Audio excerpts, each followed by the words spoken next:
Les maladies infectieuses, et pour déterminer un peu quels sont les enjeux de recherche dans les maladies infectieuses, c'est quelque part comme n'importe quel sujet de recherche, c'est en fonction des maladies, dans les maladies infectieuses, qui ont l'impact le plus important sur la santé de la population dans les années à venir. Alors, il y a tout d'abord les maladies infectieuses émergentes ou réémergentes, qui ont un potentiel pandémique comme le Covid ou épidémique, et dans lesquels on a des virus respiratoires comme le Covid, mais ça peut être aussi la grippe. Ça peut être les arboviroses, le chikungunya, le Zika ou la dengue, où pour la première fois, on a eu, il y a 2 jours, les cas autochtones en Île-de-France. Ça peut être les fièvres hémorragiques, comme l'Ebola ou le Lassa. Ça, c'est en grande partie pour les maladies infectieuses émergentes. Après, il y a l'antibiorésistance, qui est un enjeu probablement majeur dans les années à venir. Là, ce n'est pas des épidémies aiguës, mais c'est des épidémies qui rampent, qui ont un impact sur la mortalité des patients, et pour lesquelles, dans les années à venir, on va probablement avoir de moins en moins d'outils nécessaires pour se battre. Donc il faut absolument que la recherche puisse travailler pour essayer, 1, de créer des innovations, et 2, voir comment on peut moins prescrire d'antibiotiques, comment au niveau de l'environnement, on peut faire des choses pour que ça émerge moins, etc. Après, il y a aussi l'ensemble des pandémies ou des épidémies qui sont survenues il y a quelques années de ça, mais qui persistent. Le VIH, les hépatites chroniques, la tuberculose.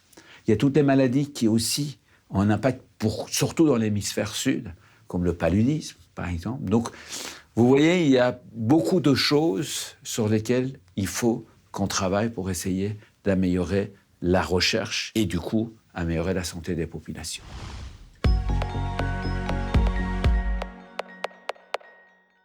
Alors, le financement de la recherche est académique, en partie.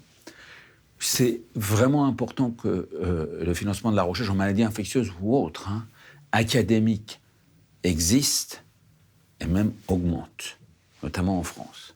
On parle beaucoup de la recherche, mais la recherche est articulée fortement avec l'innovation, qui se fait beaucoup par le privé. Si on veut vraiment couvrir le continuum entre la recherche fondamentale jusqu'au développement des innovations, le partenariat public-privé est extrêmement important, parce que c'est complémentaire. Parce qu'il faut cette articulation. Si, à partir des projets qui viennent de la paillasse, on veut faire des grandes innovations. Si on veut faire de la production. Et ce continuum entre le public et le privé est même obligatoire et doit être plus instauré dans la recherche de tous les jours qu'on fait.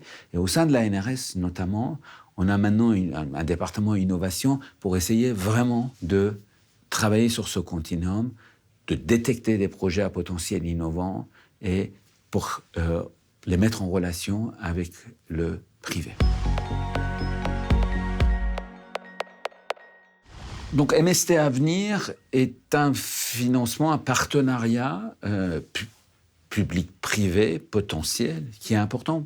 Tout d'abord parce que, j'allais dire, ce n'est pas du saupoudrage, c'est des financements importants, qui est un peu dans la philosophie de ce partenariat public-privé, parce que MST ne souhaite pas forcément, et même souhaite plutôt ne pas financer des projets sur lesquels lui, il travaille, pour essayer de montrer qu'il y a justement une neutralité par rapport au sujet.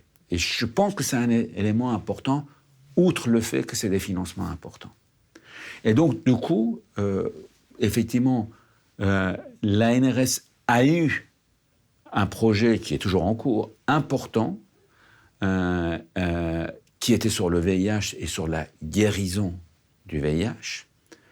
Et l'ANRS va avoir un autre projet autour des arboviroses, donc la dengue, le chikungunya, qui est un enjeu majeur, comme je l'ai dit au début, pour les années à venir, probablement.